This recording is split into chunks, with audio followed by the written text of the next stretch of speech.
This is the second lecture for Rad Chem 702 on thermodynamics and kinetics.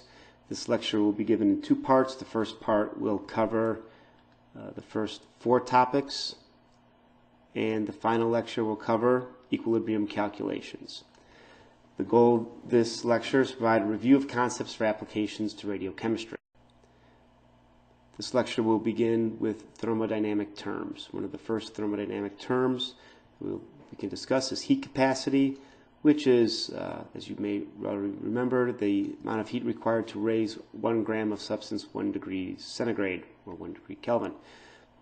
For an example, aluminum metal has the heat capacity listed here of about 0.9 joules per gram Kelvin. Some of the data that we'll look at will be listed in calories, so here's a conversion factor between calories and joules.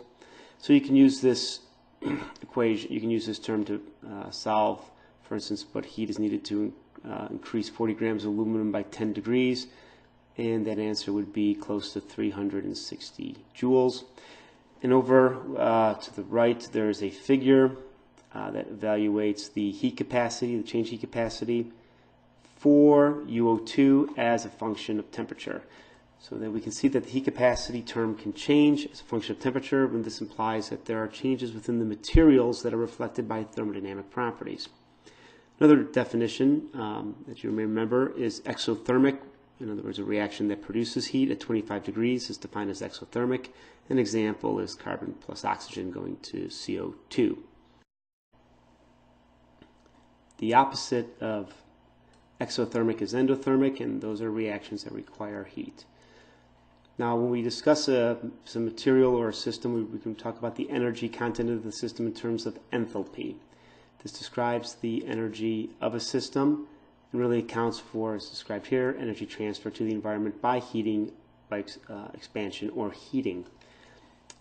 As an example, we have some enthalpy measurements listed here, H at T minus H at 298.15 K for UO2, and as we see from this, we see that enthalpy increases at higher temperatures.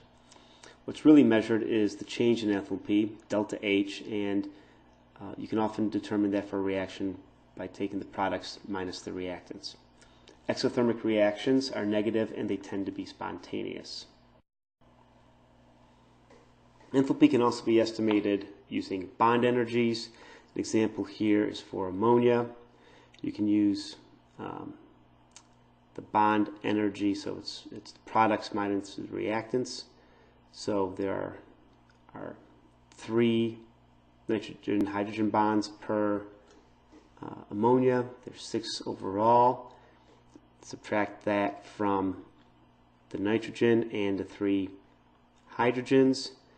You get a bond energy listed here, and if you normalize that to 1 mole, you get something that's actually close to the relative to the actual value. So the bond energies, if you don't know a system, can actually be used to estimate the potential enthalpy. However, there's databases available that can be used to evaluate enthalpies. As an example, here's for the reaction of protons and CO3 2 minus going to CO2 in water. We see that we have the CO2 and water, so these are the reactants as listed up here. The products values are here, and if we take the difference, we can get the enthalpy of this system. Other ways of determining the enthalpy, if you wanted to talk about products at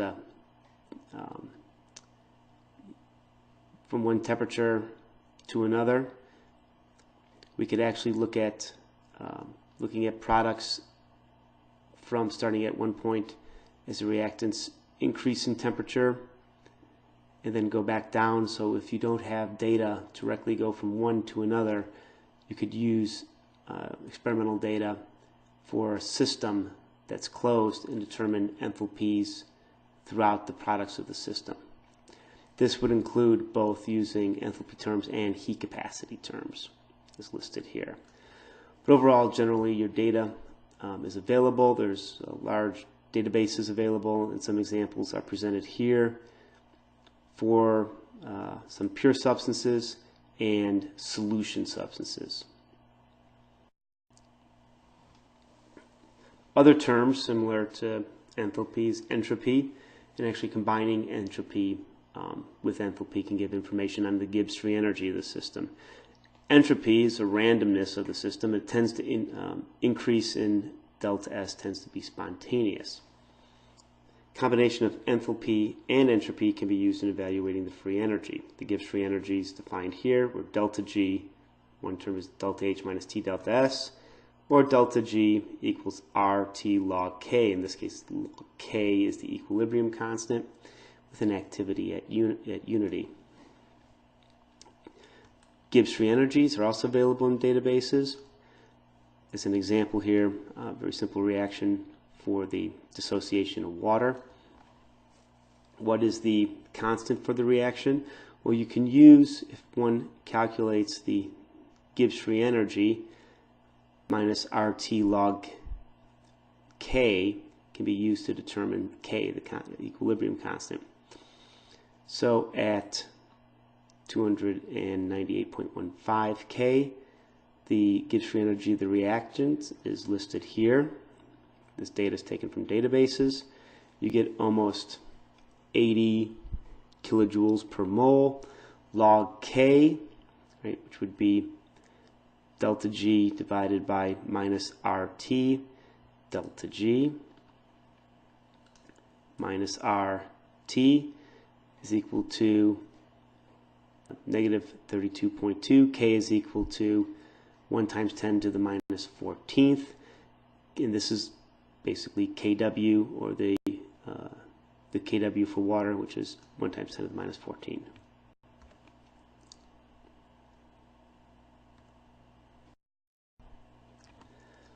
For thermodynamic laws, there are 3 thermodynamic laws that can be utilized to understand reactions.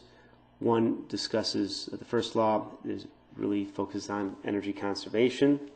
Energy can be changed or transferred, but it's a conserved term in any system. The second law of thermodynamics is that reactions tend towards equilibrium, that there's increases in entropy in a system. And the third law of thermodynamics actually is used to define absolute zero, where entropies of pure crystalline solids are zero at 0 K, or they tend towards zero as the temperature tends towards 0 K.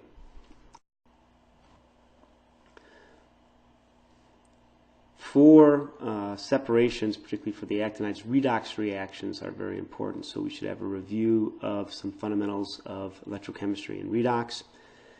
So we should start with Faraday laws, where Faraday demonstrated that chemicals which react at electrodes are the quantities directly proportional to the charge passed through the cell.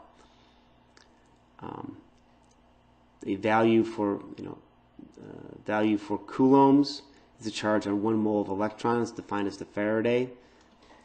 So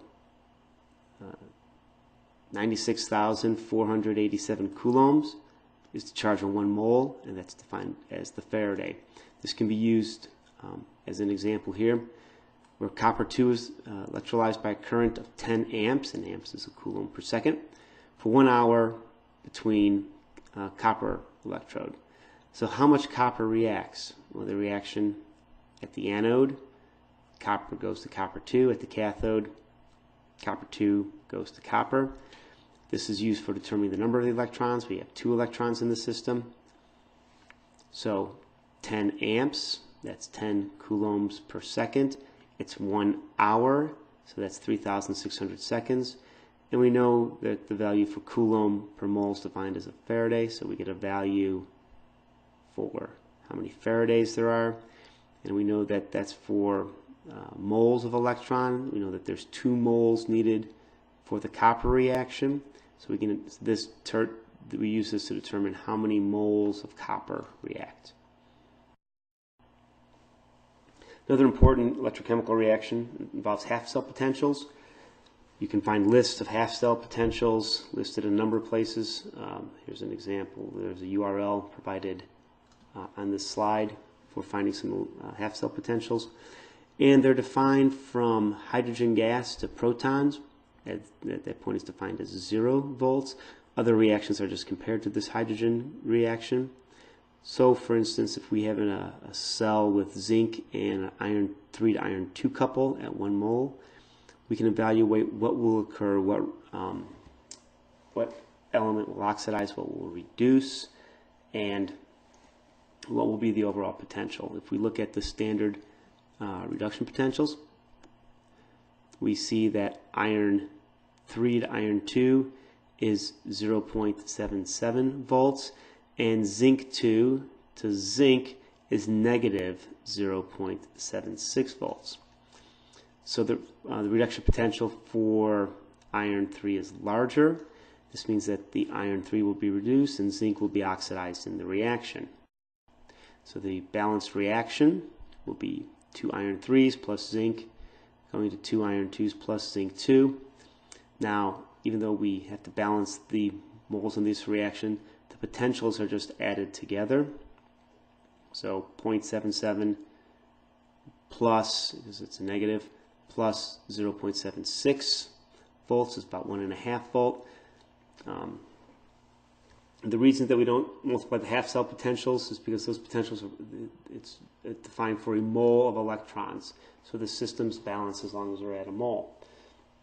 Now, if we do have the standard potential, we can actually use that to evaluate the Gibbs free energy of a system through this equation, where the Gibbs free energy is equal to the potential, the negative of the potential, times the number of electrons times the Faraday constant.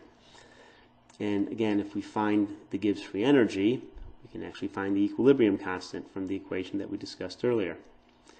So as this example, copper plus zinc going to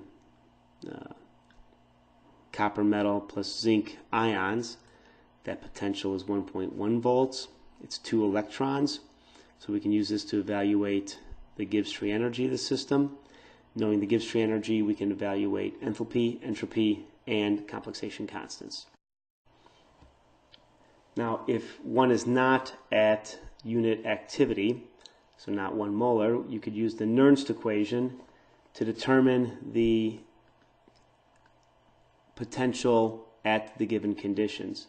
So using the standard potential minus these terms R, T, N, F, and then your equilibrium conditions, you can use this to determine potential. So as an example, a given temperature, RT divided by F, this value is listed here. So what's the potential for an electrode of zinc and 0.01 molar divalent zinc? That's listed here. Here's the standard potential. We throw in that standard potential, plug this value into the equation, 0.0592, 2 electrons, log of 1 divided by 0.01, and we get a value of negative 0.82 volts. An important component in understanding reactions are chemical kinetics and chemical equilibrium, so kinetics and thermodynamics. They're important concepts in describing reactions. They identify you can use this to identify factors which evaluate the rates, for instance, temperature, pressure, reactants, mixing. One can use these understanding of these concepts to control reactions, often use them to explain why reactions fail to go to completion, and identify which conditions prevail at equilibrium. When we discuss equilibrium constants and thermodynamic data, this will be important for understanding which are the dominant chemical forms as one approaches equilibrium. Okay, the rate of the reaction can depend upon the conditions. As one is a general rule of thumb, for example, if one wants to double the reaction rate, the temperature can be increased by 10 degrees centigrade. However, the free energy, or the chemical thermodynamics, does not necessarily dictate the kinetics. Something can have very favorable thermodynamics, yet be kinetically hindered, so they can be decoupled. Thermodynamics is concerned with the differences between the initial and final state, where the kinetics talks about the rate of achieving that initial and final state. Kinetics are very difficult to evaluate from first principles, and some of the factors that affect kinetics are listed here. There are some general terms, though, that can be used to try to understand reactions. Ions tend to react rapidly. For instance, the formation of silver chloride from silver and chloride ions is very fast reactions. Those reactions that involve bond breaking tend to be slower. Redox reactions in solutions can be slow, particularly if there's bond breaking or bond making involved in these redox reactions. Structure can affect reactions, and a great example is with phosphorus. White phosphorus can be kinetically fast, but red phosphorus can be slower. Surface area, larger surface areas can enhance reactions. This is often used for development of catalysts. Something as simple as mixing is known to increase reaction rates. One way of describing the rates are rate laws. This is something that you should be familiar with and have seen before, where a rate is equal to the factors of the components of the reaction, and that's called the rate order. The rate order is defined as the sum of the factors in the reaction, and understanding this rate order can help control the reaction. You can understand which properties have a large impact on the kinetics. And there are some simple evaluations one can make, where if you know initial concentrations at a time t, or a product concentration, you can evaluate equations that help define the rate order. And the equations are listed here with the order and the definition of K. One would plot some of the equations here. So it's something that's first order, log of the initial concentration minus log of the concentration at time t is equal to KT.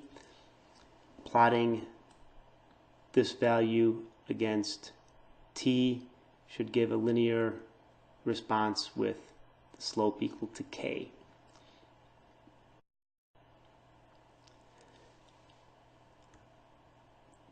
With rate law, there are certain things, as we've already discussed, that can increase rate law. Temperature. Catalysts are often used to increase rates of reactions. And this is something that one needs to be aware of, and we'll discuss later in class, where we talk about autocatalytic reactions. Particularly, this may influence actinide reactions, where redox plays a role. And if you have a system in which one metal ion is oxidizing and reducing as part of the reaction, increasing the temperature of the reaction, you can get an autocatalytic reaction in which the system can rapidly get out of control due to this temperature increase. One way of evaluating complexation kinetics can be through UV visible spectroscopy. Here's an example of some data with some ligands, and the complexation of uranium with these ligands is measured by UV visible spectroscopy. As a function of time, this absorbance band in this area is increasing. On the left, this is the full UV visible data. On the right is the absorbance sum from 250 to 325 nanometers for this ligand with uranyl at pH 4. We see that there's an increase. We can use this to describe the increase, where basically the absorbance total between two wavelengths is equal to some initial amount plus some addition of the absorbance, or some change towards equilibrium, and we're plotting this with a first order decay constant, first order constant. This is very similar to radioactive decay also being first order. This was evaluated where the absorbance initial, this delta absorbance that's due to the equilibrium. We've got the equilibrium constant, so you can determine how much time is needed to reach a certain percentage of equilibrium through this term. And one of the consequences of this study was showing that the ligand did bind uranium, but at a pretty slow rate, so it may not be the best ligand for doing extractions. Another form of equilibrium reactions are acid-base reactions. One can describe much chemical interactions as a reaction between acids and bases, or an acid is just defined as something that donates a proton and a base accepts that proton. There's a number of reactions that are listed here. And what I want to point out is that some compounds can act as both acids or bases depending upon the reactions that they're involved with. And there are certain strengths that acids or bases have, and this is listed here on the right side, where we have conjugate acid, conjugate base. For instance, perchloric acid, HClO4, it's a very strong acid. It deprotonates widely, while the conjugate base, perchlorate, is a very weak anion for interaction. We often use perchlorates as an ionic media that does not interact with metal ions. And as we go down, the acids get weaker, but the conjugate bases get stronger. For a number of acids, we can talk about dissociation constants. So if we have a general acid HA plus water, it can go to the deprotonated acid plus hydronium or the proton.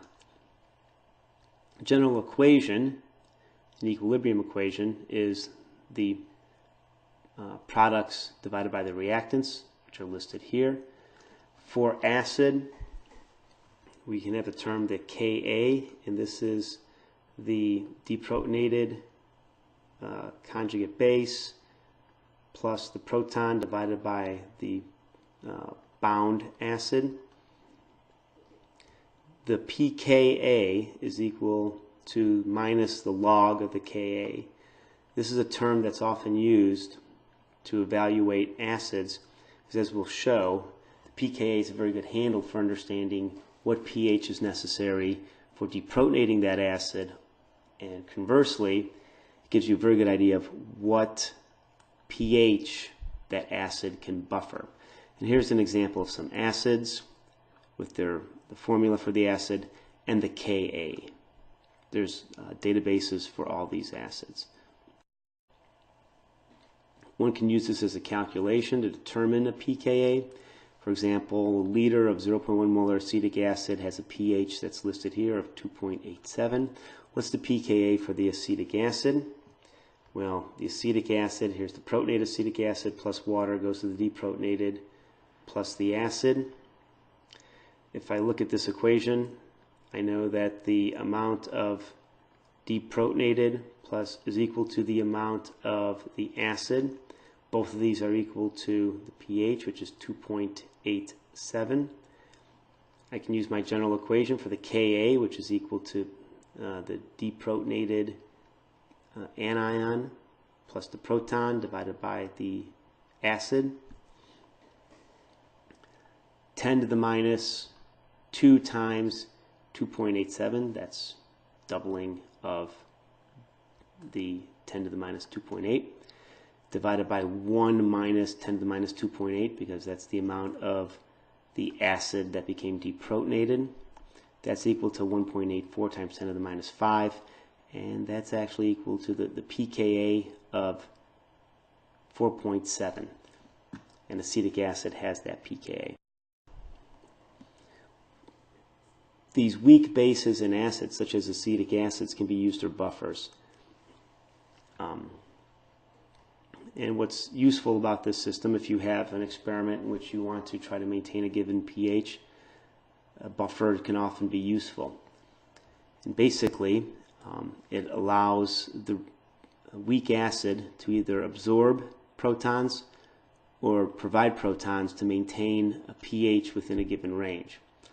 If an acid is added, to this example with acetic acid and the sodium acetate, hydronium reacts with the acetate atom, forming the undissociated acetic acid.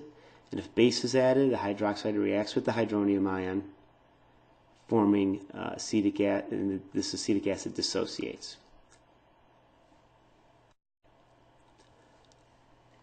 Okay, so buffers can be made over a large pH range and can be useful in controlling reactions. And as we discussed, one of the useful terms is the pKa, and what the pKa is generated from is if I rearrange the Ka, where Ka is equal to the deprotonated acid plus the proton concentration divided by the protonated acid, I rearrange that equation where fundamentally the hydronium and the proton is equal to the Ka times Ha divided by A minus. Well, I write this as pH. That's pH is equal to pKa minus log of the concentration of the Ha divided by the A minus. Now, a buffer is best when the deprotonated and protonated concentrations are the same, so it has the largest capacity. So if these are the same, this would be equal to 1. The pH would be equal to the pKa minus log 1. Log 1 is 0. Basically, the pKa is very useful for defining a buffer range, where a buffer is suitable for you can buffer within a suitable pKa region by plus or minus 1. So when we talked about acetate with a pKa of 4.8, that can buffer from about 4 to 5 pretty effectively. The last constant that we will discuss in this lecture is the hydrolysis constant. It's a very important reaction because it's fundamentally the reaction that metal ions have with water. If one looks at water, water can dissociate into proton and hydroxide. This hydroxide is available for reactions, and from the Kw, the concentration of the proton times the concentration of the hydroxide is equal to approximately 10 to the minus 14th at 25 degrees. These metal ions, depending upon metal ions, they can form hydroxide products with water. In this example here, the reaction is balanced. These constants are listed for many metal ions with different hydroxide amounts, so mono, di, trihydroxide, and an example of the database is provided here. What's important about these hydrolysis constants, and we'll get to this in the next lecture, they vary according to some of the properties of the metal ion, particularly the charge on that metal ion. Metal ions like tetravalents, so plus 4 metal ions, readily hydrolyze. Trivalents, hexavalents, a little bit less. And then things like pentavalents, monovalents, very little hydrolysis.